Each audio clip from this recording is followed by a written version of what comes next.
Hello बच्चों, स्वागत है आप सभी का आपके अपने YouTube चैनल फिजिक्स क्लासेस में। बच्चों, जैसा आपको पता है कि हमने टॉपिक स्टार्ट किया हुआ है अलैंगिक जनन। इससे पहले मैंने 3 क्लास इस चैप्टर की ले ली है।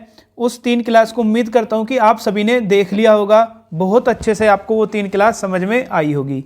अगर नहीं भी आई है फिर भी आप मुझसे कोई इसका क्वेश्चन पूछ सकते हैं। हमने देखा था अलैंगिक जनन। अलैंगिक जनन क्या होता है कि इसमें जो एक नया जीव बनता है उसमें केवल एकल जनक होता है, उसका एक ही पेरेंट होता है, उससे वो बनता है। इसमें युग्मक या जनन कोशिकाओं की जो गैमेट्स होते हैं उनकी कोई भी भूमिका नहीं होती थी।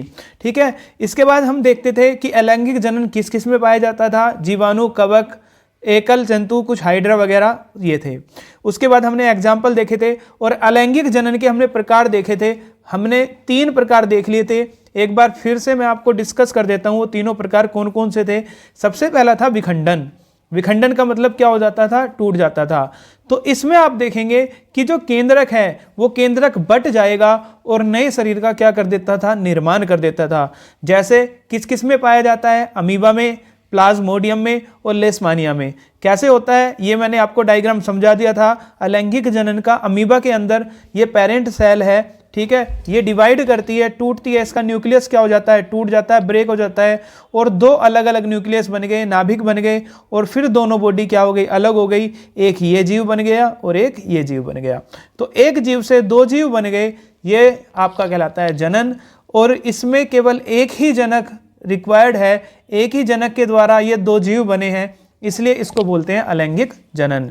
उसके बाद हमने देखा था जो हमारा लेशमानिया था, उस लेशमानिया के अंदर ये न्यूक्लियस, उसका नाभिक किस तरह से डिवाइड हुआ था और डिवाइड होकर 2 अलग अलग यहाँ से कोशिकाएं बन गई, 2 अलग अलग यहाँ से बॉडी बन गई थी। तो ये लेशमानिया के अंदर भी अलैंगिक जनन पाया जाता है। और अलैंगिक में भी कौन सा पाया जाता है? हमने पढ़ा है फिजन यानी कि विखंडन। उसके बाद हम देखेंगे तीसरा किस में पाया जाता है? प्लाज्मोडियम में। तो प्लाज्मोडियम का भी नाभिक क्या होता है? टूटता है और टूटने के बाद अलग प्रकार के आपके क्या बनेंगे? जीव जो थे आपका प्लाज्मोडियम वो बन गया। उसके बाद हमने दूसरा देखा खंडन। खंडन यानी कि फ्रेगमेंटेशन, यानी कि अपने टुकड़े टुकड़े कर लूंगा। इसमें वो खुद ही अपने टुकड़े टुकड़े कर लेगा, इस तरह से वो कट जाता है। एक ये पीस, एक ये पीस, एक ये पीस, ठीक है। इस तरह से फिर ये डेवलप होता है, वृद्धि करता है और इस तरह से पहले वाले जैसा जीव बना लेता है। तो एकल संरचना वाले बहुकोशिकीय पादपों का विकसित तंतु या फिलामेंट छोटे छोटे टुकड़ों में टूट जाता था और प्रत्येक खंड नए तंतु में विकसित हो जाता है। ये मैंने आपको डायग्राम दिखाया था और वीडियो में भी दिखाया था, जैसे स्पाइरोगायरा। तो यहाँ तक हमने देख लिया था कि स्पाइरोगायरा के अंदर किस तरह से विखंडन पाया जाएगा। उसके बाद तीसरा देखा था हमने मुकुलन। मुकुलन यानी कि बडिंग।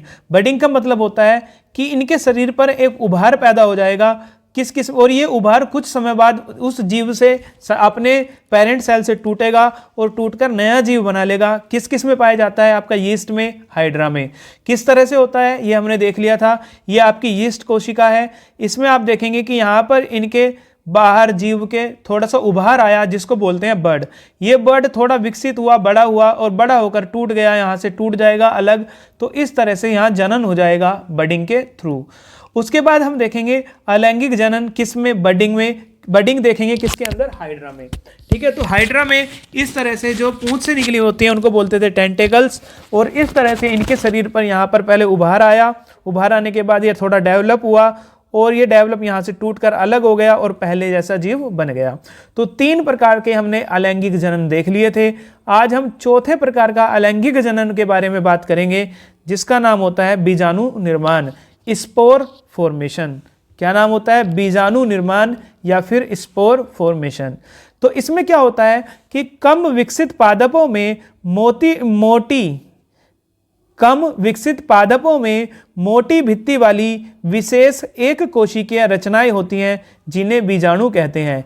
इस आवरण द्वारा यह प्रतिकूल वातावरण में सुरक्षित रहते हैं और अनुकूल परिस्थितियां नम सतह के संपर्क में आने पर अंकुरित होकर नए पादप बनाते हैं। समझो पहले इसे होता क्या है। क्या होता है? कुछ पादप होते हैं, पादप में एक मोटी भित्ति जिनकी वॉल कैसी होती है? थिक होती है। उसमें एक कोशिकीय रचनाएं होती हैं, उन रचनाओं को बोलते हैं हम बीजाणु। क्या बोलते हैं, बीजाणु या स्पोर। अभी डायग्राम में आपको दिखाऊंगा। अब इस आवरण के द्वारा अगर प्रतिकूल वातावरण है तो वो उसमें सुरक्षित रहेंगे, लेकिन अनुकूल वातावरण है, अनुकूल वातावरण का मतलब कि ये अगर नम सतह के संपर्क में आ जाएंगे, यानी कि नमी हो जाएगी, पानी की मात्रा हो जाएगी, तो ये अंकुरित होकर नया पादप बनाते हैं, जैसे राइजोपस, पेनिसिलिन और मशरूम। कैसे कैसे होता है आगे देखेंगे। सबसे पहला अलैंगिक जनन के प्रकार में हम पढ़ रहे हैं क्या, हम पढ़ रहे हैं बीजाणु निर्माण, स्पोर फॉर्मेशन। अब हम यहां देखेंगे राइजोपस, ठीक है, किसमें देखेंगे, राइजोपस। क्या नाम है, राइजोपस। सबसे पहले तो मैं आपको राइजोपस के बारे में बता देता हूं कि राइजोपस होता क्या है। ठीक है, आपने देखा होगा कि जब हम ब्रेड खाते हैं, क्या खाते हैं, ब्रेड, तो जो ब्रेड बेकार हो जाती है तो ब्रेड के ऊपर क्या होता है, आपने देखा होगा छोटे छोटे एक क्या आ जाते हैं, जीव से उत्पन्न हो जाते हैं, उन्हीं को बोलते हैं राइजोपस। तो राइजोपस जो होते हैं ये आपके ब्रेड जो होता है, खाने वाला ब्रेड, तो ब्रेड के ऊपर ग्रो करने लगते हैं।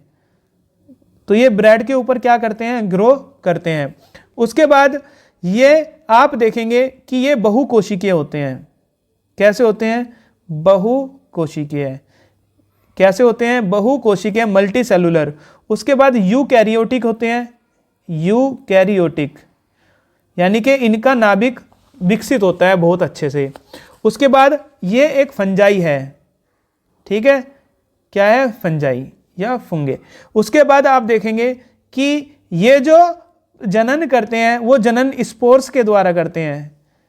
स्पोर यानी कि बीजाणु, किसके द्वारा करते हैं, बीजाणु स्पोर्स के द्वारा क्या करते हैं, जनन करते हैं। ये तो हमें पता ही है कि किसके द्वारा जनन करते हैं, स्पोर्स या बीजाणु।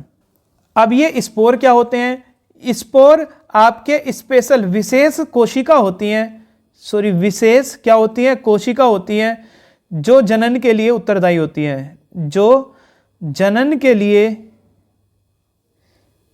क्या होती हैं, उत्तरदायी होती हैं। तो इनके अंदर स्पोर्स पाए जाते हैं। स्पोर्स क्या होते हैं, एक स्पेशल सेल होती है, विशेष कोशिका होती है, जो इनमें जनन के लिए क्या होती है, उत्तरदायी। और इस तरह से आप देखेंगे कि यहाँ पर आप देखेंगे इसके ऊपर स्पोर क्या हो गए, फॉर्म हो गए। यही स्पोर इसके अंदर जनन में महत्वपूर्ण भूमिका निभाते हैं। ये जो आप उभार देख रहे हैं इसको बोलते हैं स्पोरेंजिया। क्या बोलते हैं, स्पोरेंजिया। और स्पोरेंजिया के ऊपर जो आप ये देख रहे हैं इसको बोलते हैं हम स्पोर्स। स्पोर्स क्या होते हैं, दोबारा समझ लो। स्पोर्स एक विशेष कोशिका होती है जो जनन के लिए उत्तरदायी होती है। और एक स्पोरेंजिया में बहुत सारे स्पोर्स उत्पन्न होते हैं। देखो आप यहाँ पर कितने सारे स्पोर्स हैं। उसी तरह ये स्पोरेंजिया है, इसके अंदर बहुत सारे स्पोर्स होंगे।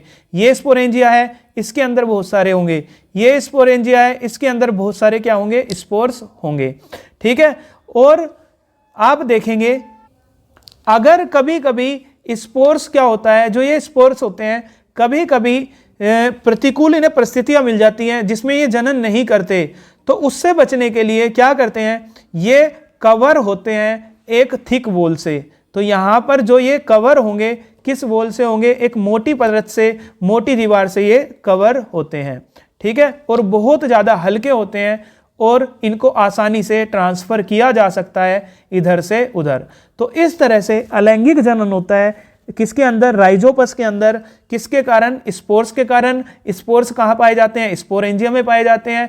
अब जो ये स्पोर्स होते हैं इनके चारों ओर डिहाइड्रेशन यानी कि निर्जलीकरण के बचने के लिए इनके चारों तरफ मोटी भित्ति पाई जाती है। ठीक है, ये है किसके बारे में, स्पोर्स फॉर्मेशन या बीजाणु निर्माण, वो किसमें, राइजोपस में। अब बात करते हैं, नेक्स्ट है हमारा कायिक जनन या प्रवर्धन। क्या है, कायिक जनन या प्रवर्धन। इसको इंग्लिश में बोलते हैं वेजिटेटिव प्रोपोगेशन। क्या बोलते हैं, वेजिटेटिव प्रोपोगेशन। सबसे पहले ये क्या है, ये एक अलैंगिक जनन की विधि है। सर क्या होता है ये अलैंगिक जनन की एक विधि है। जिस तरह से हम विधियां पढ़ रहे हैं अलैंगिक जनन की, विखंडन, उसमें फ्रेगमेंटेशन, खंडन, और हमने क्या पढ़ा, बीजाणु। उसके बाद कायिक जनन भी अलैंगिक जनन की एक क्या होती है, विधि होती है। जो आपका फूल होता है, जो आपका पौधा होता है, जो आपके पास फ्लावर होता है, उस फ्लावर में आप देखेंगे जो पार्ट होते हैं उसके जैसे कोई मान लो एक प्लांट है, एक पौधा है, ये पौधा है, इस पौधे में दो तरह के पार्ट पाए जाते हैं, एक रिप्रोडक्टिव पार्ट और एक वेजिटेटिव पार्ट। रिप्रोडक्टिव यानी कि जनन भाग और दूसरा कायिक भाग। तो हम यहाँ पर असेक्सुअल रिप्रोडक्शन या अलैंगिक जनन में किसके बारे में बात करेंगे? किसके बारे में बात करेंगे? कायिक जनन या प्रवर्धन। किसके बारे में बात करेंगे? कायिक जनन, क्योंकि कायिक जनन अलैंगिक जनन की एक विधि होती है। इसमें पादप शरीर के किसी भी कायिक भाग पुष्प को छोड़कर, इंपॉर्टेंट है, पुष्प आपका लैंगिक भाग होता है पौधे का। कैसा भाग होता है? लैंगिक भाग। तो इसको लैंगिक जनन में देखेंगे, लैंगिक जनन में हम देखेंगे। ठीक है, देखो समझ लो एक बार, ये आप देखोगे पेड़ है, ये पेड़ की जड़ है, ये कोई भी एक प्लांट है, इस प्लांट की ये जड़ है। उसके बाद आप देखेंगे ये इसकी पत्ती है, लीफ है। उसके बाद आप देखेंगे ये तना है, ये इसका फल है, सॉरी क्या है? फ्लावर यानी कि फूल, और ये इसका फल है। तो आप जो ये फूल की बात कर रहे हैं, ये फूल तो आएगा लैंगिक जनन में, लैंगिक जनन में इसका फ्लावर। लेकिन बाकी जो पार्ट होंगे, स्टेम यानी कि जड़, तना और क्या? पत्ती, ये सब के सब आपके किस में आ जाएंगे? अलैंगिक जनन में। देखो दोनों में अंतर समझ लो। फिर मैं दोबारा से आपको एक बार फिर बता देता हूं कि जो आपका प्लांट होता है उसके बहुत सारे भाग होते हैं। तो जो प्लांट का एक भाग होता है क्या? जड़, एक होता है तना और एक होती है पत्ती। तो जड़, तना और पत्ती ये आपके कायिक जनन या अलैंगिक जनन में आएंगे, और जो फ्लावर है आपका, फ्लावर यानी कि फूल है, वो आपका लैंगिक जनन में आएगा। तो फूल हम बाद में पढ़ेंगे, यहाँ पर हम क्या पढ़ रहे हैं? यहाँ पर हम केवल किसके बारे में पढ़ेंगे? जड़, तना और पत्ती। किसके बारे में पढ़ेंगे? जड़, तना और पत्ती। तो इनके द्वारा हमेशा कौन सा जनन होगा? इनके द्वारा हमेशा लिख लेना, जड़, तना, पत्ती, इनके द्वारा हमेशा अलैंगिक जनन होगा, क्योंकि टॉपिक हमारा चल रहा है अलैंगिक जनन। पेड़ पौधों के अंदर दोनों प्रकार के जनन पाए जाते हैं, लैंगिक भी और अलैंगिक भी। अलैंगिक जनन में कौन भाग लेते हैं? जड़, तना और पत्ती। और लैंगिक जनन में कौन भाग लेते हैं? केवल फ्लावर यानी कि फूल। तो अभी हम केवल इसके बारे में पढ़ रहे हैं, और इसको बोलते हैं कायिक जनन। क्या बोलते हैं इसको? कायिक जनन। तो इसमें पादप शरीर के किसी भी कायिक भाग पुष्प को छोड़कर से नए पौधे का विकास होता है। तो अभी मैंने आपको बताया कि किसी भाग से विकास होता है। पौधों के निम्न भागों से कायिक जनन होता है। अब वो कौन कौन से भाग हैं यही हमें देखना है। मैं आपको बता चुका, जड़, तना और पत्ती ये आपके भाग होते हैं पेड़ पौधों के, जिनसे अलैंगिक जनन या कायिक जनन या प्रवर्धन, सब एक ही नाम है, ये होते हैं। सबसे पहले बात करते हैं जड़ों द्वारा। किसके द्वारा बात करते हैं? जड़ों द्वारा। जड़ भी अभी मैंने आपको बताया कि जड़ जो पेड़ पौधे होते हैं उनके दो पार्ट होते हैं, एक लैंगिक और एक अलैंगिक। तो अलैंगिक के बारे में पढ़ रहे हैं, जड़, तना और पत्ती हम पढ़ेंगे। अब जड़ों के द्वारा किस किस पौधे में जनन होता है, अलैंगिक जनन होता है, ये हम जानेंगे।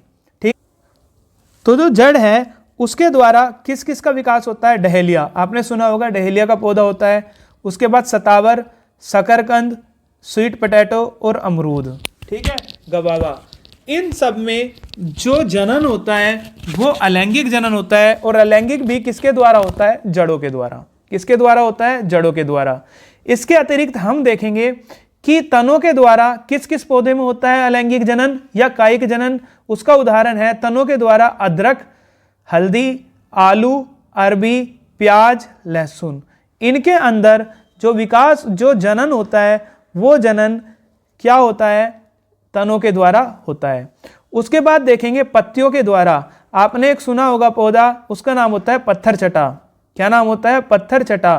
तो इसमें जो जनन होता है अलैंगिक जनन, वो किसके द्वारा होता है? पत्तियों के द्वारा। या कायिक जनन किसके द्वारा होता है? पत्तियों के द्वारा।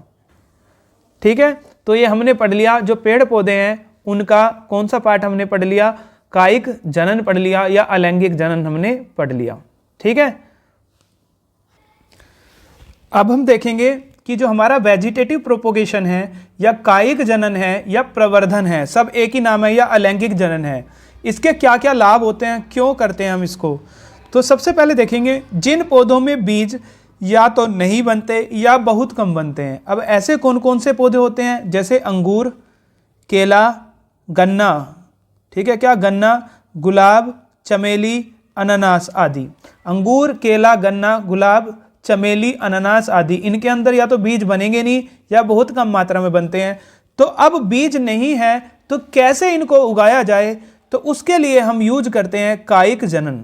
क्या यूज करते हैं? कायिक जनन। समझो कि आपको किसी चीज़ का पौधा लगाना है तो आप उसके बीज लेंगे और बीज को बिखेर देंगे खेत में, मिट्टी में या गमले में, तो वहाँ से नया पौधा उत्पन्न हो जाएगा। लेकिन जब इनमें बीज ही नहीं है, बीज की मात्रा बहुत कम है या नहीं है, तो फिर इनको कैसे उगाया जाए?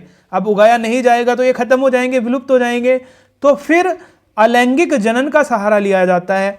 इस अलैंगिक जनन में क्या काम किया जाता है कि जो पेड़ पौधे जिसमें बीज कम होते हैं या नहीं बनते, उसके द्वारा भी इनके पौधे को उगाया जाता है। अब किस तरह से उगाया जाता है? उनकी वही जड़, तना या पत्ती, कुछ भी पार्ट ले लिया जाता है। जैसे आपने गुलाब वगैरह देखा होगा, अभी मैं आपको बताऊंगा आगे कि गुलाब की आप कलम लगा देते हैं।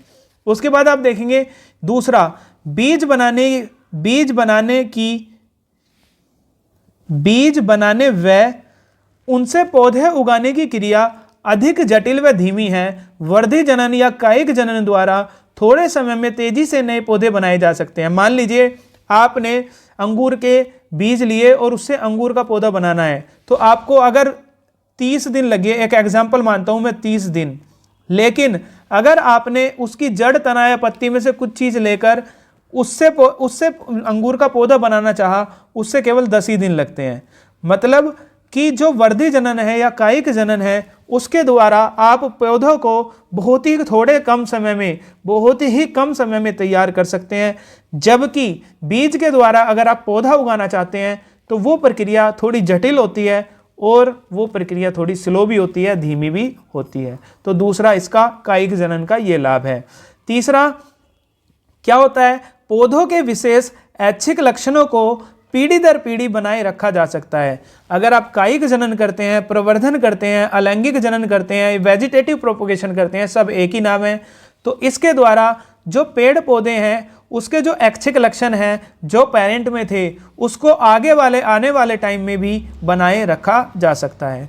चौथा, कायिक प्रवर्धन द्वारा उगाए गए पौधों में बीज द्वारा उगाए गए पौधों की अपेक्षा पुष्प एवं फल कम समय में उत्पन्न होने लगते हैं। अभी मैंने आपको बताया कि कायिक प्रवर्धन द्वारा जो आप पेड़ पौधे उगाएंगे, उस पेड़ पौधों को पकने में कम समय लगेगा और उसकी प्रक्रिया सरल होगी। जबकि अगर आप बीज से बनाएंगे तो बीज से बनाने में उसको ज़्यादा वक्त लगेगा। उसके बाद कृत्रिम कायिक जनन या प्रवर्धन, ठीक है। अब ये कृत्रिम और ये प्राकृतिक था, ये जो हमने पढ़ा था ये प्राकृतिक था। अब कृत्रिम कायिक जनन क्या होता है? अच्छी किस्म के पौधे प्राप्त करने के लिए पादप वैज्ञानिक, अब क्या करना है, मान लो हमें मान लो गुलाब ज़्यादा चाहिए, ठीक है, गुलाब की मात्रा ज़्यादा चाहिए, आजकल आप देख रहे हो गुलाब का फैशन चल रहा है, ठीक है। तो अब हम किसके भरोसे रहे? क्या हम परागकण के भरोसे रहे कि कब गुलाब बनेगा? नहीं, हमें आर्टिफिशियल तरीके से उनका जनन करना है। इतनी ज़्यादा डिमांड है, कैसे उनकी सप्लाई हो पाए? तो फिर हम कृत्रिम कायिक जनन का प्रयोग करते हैं। अच्छी किस्म के पौधे प्राप्त करने के लिए पादप वैज्ञानिक कलम कटिंग, परतन लेयरिंग, रोपण ग्राफ्टिंग व गूटी एयर लेयरिंग द्वारा एक ही पौधों से कई पौधे बनाते हैं। सबसे पहला आपने देखा होगा कलम या कटिंग। आप यहाँ डायग्राम में देखना, ये आपके पास कोई गुलाब का पौधा था, आपके पास किसका पौधा था? गुलाब का। तो आपने क्या किया, उसकी एक कलम ले ली। आप कहते हैं ना कि मुझे गुलाब का पौधा लगाना है, तो क्या करेंगे, उसकी एक कलम लेंगे, उसको काट लेंगे। कलम को काटने के बाद मिट्टी के अंदर डाल देंगे, कुछ समय बाद वो पूरा का पूरा क्या बन जाता है? पौधा बन जाता है। तो इस तरह से कलम के द्वारा, कलम या कटिंग के द्वारा एक पौधा किसका? गुलाब का यहाँ पर तैयार हो गया। अब इसमें हम किस किस का ऐसा कर सकते हैं, कलम की कटिंग कर सकते हैं, हम आम की कर सकते हैं, ठीक है। आम के अतिरिक्त हम अमरूद में कर सकते हैं ऐसा कि उनकी कलम को काट सकते हैं। उसके अतिरिक्त आप लीची ले सकते हैं। क्या ले सकते हैं? लीची। उसके बाद आप नींबू में भी ऐसा कर सकते हैं। उसके बाद आप देखेंगे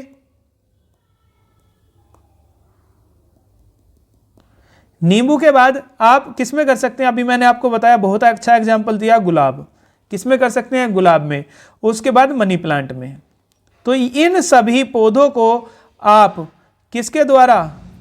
इन सभी पौधों को आप कलम या कटिंग के द्वारा बना सकते हैं या इनका जनन कर सकते हैं। उसके बाद दूसरा है हमारा परतन या लेयरिंग। परतन या लेयरिंग, तो हमने कलम या कटिंग, ये हमने पढ़ा था, कलम या कटिंग में हम तना जो होता है उसको हम काट कर मिट्टी में लगा देते हैं और नया पौधा बन जाता है। किस किस का होता है, किस किस के आप ऐसा कर सकते हैं, आम में कर सकते हैं, अमरूद में, लीची में, नींबू में, गुलाब में और मनी प्लांट में। उसके बाद बात करते हैं परतन या लेयरिंग की। तो इसमें आप देखेंगे परतन या लेयरिंग में क्या करते हैं कि जो इसकी एक तना होता है उस तने को बेंट करेंगे तिरछा। देखो यहाँ पर एक पौधा है, इसकी जो तना है उसको बेंट करेंगे और नीचे तब तक गाड़ देंगे उसको जब तक ये मिट्टी में टच ना कर जाए, जब तक ये मिट्टी में क्या ना कर जाए, टच ना कर जाए। जैसे ही मिट्टी में टच करेगा उसके बाद आप देखेंगे, देखो यहाँ पर एक पौधा था, इस तरह से आप देखेंगे ये पूरी की पूरा ये पौधा था, इसकी जो तना है उसको बेंट किया हमने मिट्टी में, और मिट्टी में बेंट करने के बाद इसका जो फूल वाला ये वाला पार्ट है इसको ऊपर ही रहने दिया। धीरे धीरे क्या होगा, इसमें जड़ पैदा होने लगेगी, इसमें क्या आने लगेगी, रूट्स आने लगेगी। जैसे ही रूट्स आएगी इसको कट कर दिया जाएगा अलग से और फिर नया पौधा बन जाएगा। किसके द्वारा, लेयरिंग के द्वारा। इस प्रोसेस को बोलते हैं लेयरिंग। ऐसा किस किस में कर सकते हैं आप, नींबू में कर सकते हैं ऐसा, लेमन में, गुलाब में भी ऐसा कर सकते हैं, किसमें, गुलाब में, और आप ऐसा जैस्मीन में कर सकते हैं। किस में कर सकते हैं, जैस्मीन में आदि। तो ये सब, इन सब के द्वारा आप कृत्रिम प्रवर्धन कर सकते हैं, कायिक प्रवर्धन कर सकते हैं। उसके बाद तीसरा है कलिका या बडिंग, कलिका या बडिंग। और चौथा है रोपण या ग्राफ्टिंग। सबसे पहले ग्राफ्टिंग समझते हैं होता क्या है।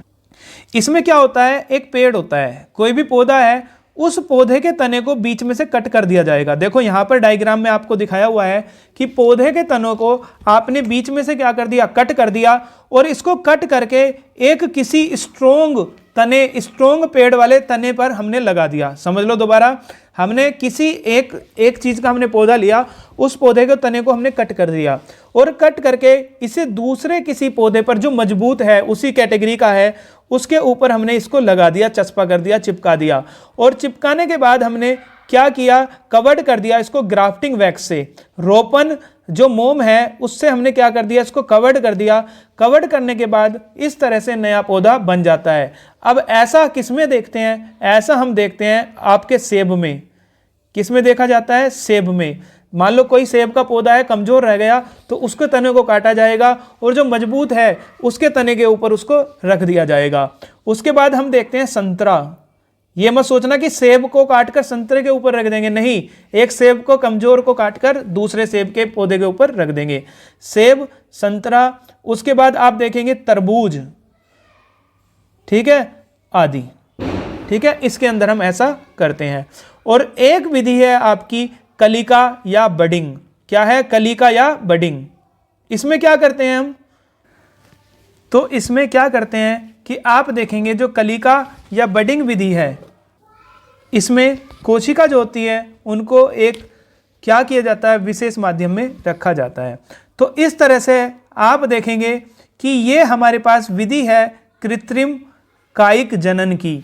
इसमें कौन कौन सी विधि है, कलम या कटिंग, मतलब इसमें क्या किया जाता है, तना लिया जाता है, उसको गाड़ दिया जाता है किसमें, मिट्टी के अंदर।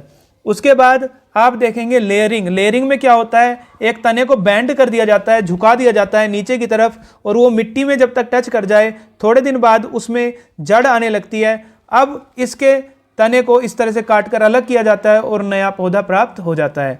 उसके बाद ग्राफ्टिंग। ग्राफ्ट में क्या होता है, जो तना है उसको काट कर, एक कमजोर पौधे से तने को काट कर दूसरे अच्छे पौधे पर लगा दिया जाता है। कुछ समय बाद वो पेड़ दोबारा बन जाता है।